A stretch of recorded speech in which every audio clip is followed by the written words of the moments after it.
taking a day off at the Sunshine Coast, and today I've decided that I've got to stop calling the video stuff work. The whole reason that I started doing other kinds of work is so that I could enjoy this as a hobby again. And I wrote this big Instagram post about that, but I still haven't actually changed my thought processes around making content. I'm still treating it like this is like a job and like work, and it's like I just want to totally undo that. I want it to be fun again. So I'm here with my brother and my girlfriend and the dog, obviously. My brother's out there trying to surf on tiny waves. This is like one of the only off-leash dog areas at the Sunshine Coast. It's about an hour and 45-minute drive to get here, but it's worth it because my brother lives about an hour away as well in another direction, so it's like a good meeting place. And I haven't seen him for ages, so it's nice. Yeah, I'm getting used to the idea that the journals are just like, you're gonna see more different Kais, more different versions of me and more different moods, because I kind of was trying to, well, I've said it before, manufacture something, and it wasn't what I intended. I wanted it to just be authentic and human and like a life being lived. Hence the name.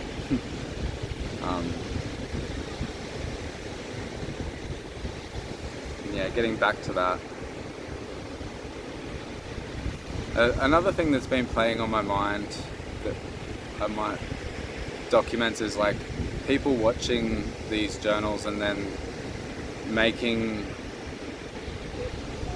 an assessment, or like, or not an assessment, but they'll see a journal and then they'll use that moment in time to construct an image of who I am as a person or where I'm at or something like that. And it's one of the weird things to me, because this is like a snapshot.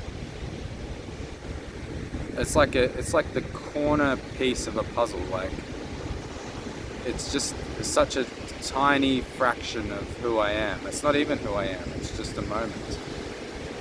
And yeah, I guess like people sort of start to consume the content, and it's like they're watching a television show where there's like characters and you get to know the character and their backstory and all of these things, and that's who they are. And when you're watching a television show, that's true, like, because it's fiction, but there's a whole person attached to this.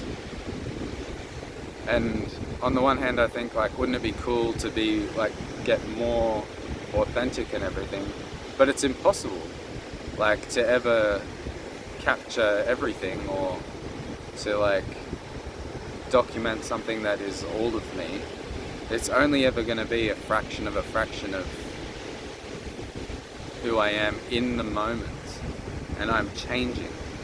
And these journals are also time delayed, so by the time anybody else sees them, I've evolved and changed so much, and I'm evolving and changing so rapidly now that, like, when people see these things and they construct a whole identity, a whole idea of who I am from something that they saw online, it's weird. And it doesn't matter. It's not like, oh, why is this happening? But it's just something that I thought I'd share because it's interesting. You can think whatever you want. I don't care. I do care, in a way, because I don't want to put out anything publicly that has a negative impact, but then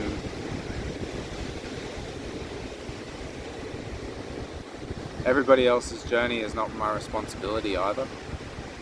But I don't want to like influence people to think a way that's not good for them or anything like that.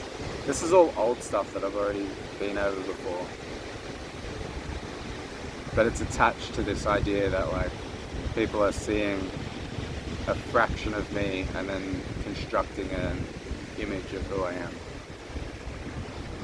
And often it's like, I guess another part of it is it's got less to do with me than it has to do with them. People sort of see what they want to see, hear what they want to hear, or they, worse, see what they don't want to see and hear what they don't want to hear, and then make me like I am what they don't want to see and what they don't want to hear. And then I'm just like, why do you watch it? Like, why don't you just go live your own life? And honestly, I'm still at the point where I'm like, why does anybody watch somebody else live their life? But there's a culture around this. This isn't just some random thing that I decided to do. Well, it is. But at the same time, I'm aware that there is a culture of people on social media sharing their lives. Some families do it. They like document their kids growing up, and other people are watching, and like it's just a strange phenomenon, I guess. And to be like, it's strange for me because it's like something that I just decided to do for myself because I wanted to practice speaking and communicating clearly. And when I first started doing it, there was nobody watching, and I thought that that would just be the case. And now it's like this thing is alive, and it's not just me anymore. There's other voices, and like that is interesting in itself. And it's growing. Like, the more that I feed this thing, the more that I express what I'm thinking and feeling in the present moment, capture it with these reality capturing devices and reproduce it.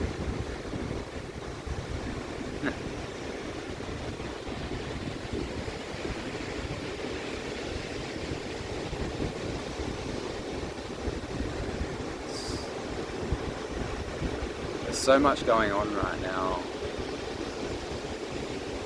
in so many different directions. But a year ago I would have been overwhelmed. And now I would almost say I'd like more. I would like more challenge. I'd like to take it to the next level. I'm not being challenged enough. But at the same time, I can feel, it's almost like maybe this is what it feels like to challenge yourself in a healthy, balanced way.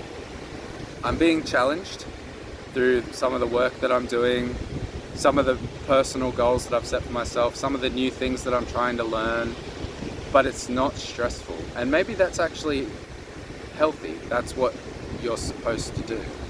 You're supposed to challenge yourself just enough that it's like, ooh, like, yeah, this is not easy. But it's like, it's not traumatizing you for the rest of your life because it's so hectic. But something in me still wants to push that limit and find like more challenge. And I've been at my limit, I guess, several times. So I guess that another part of this is like, if you're not at your limit, then you've got that little bit of wiggle room where you can take a little bit more unexpected things that are unexpected showing up. So like with my work that I'm doing, like I'm not challenged so much that I'm stressed out, but if something goes wrong, then that will challenge me more to the point where it will stress me out, but it will only be temporary. So maybe instead of like pushing myself to the absolute limit and then being traumatized when I go beyond that limit because something goes wrong, maybe being a little bit more safe and conservative and challenging myself gently. It's actually probably the reason why I'm on track right now, because I haven't bitten off more than I can chew like I used to in the past, and I can actually handle everything that's going on.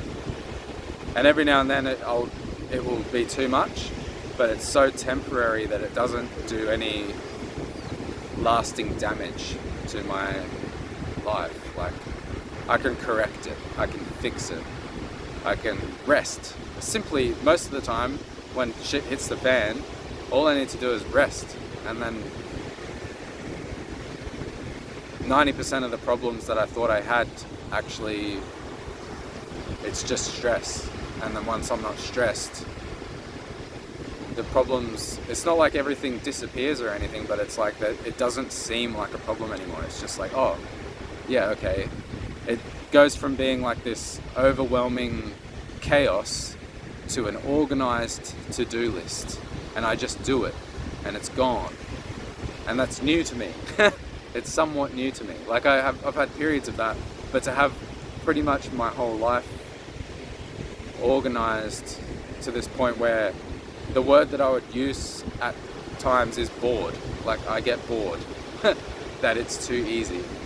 And I was joking with a friend the other day. I was joking like, oh, I worked through all my trauma and stuff, and now it's like, oh, I wish there was like another trauma that I could like, something to work on, which is probably in itself a kind of trauma response. Like you always want to be working on something, you want to be healing, you want to be dealing with something, but like maybe just get used to the fact that it's okay to be okay. You know, there's like so trendy the hashtag it's okay not to be okay, but I think what people need to hear more than anything is it's okay to be okay, because it's so densely the messages of like how everybody, like depression, anxiety, it's okay not to be okay, mental health, like we're bombarded with like that message. But like what I really needed to hear was it's okay to be okay. It's okay to be happy. It's okay not to be traumatized. It's okay to be healthy. It's okay to be relaxed. Like that's all of these things, but like I don't know. Like it's weird to me that it's weird to me to feel good.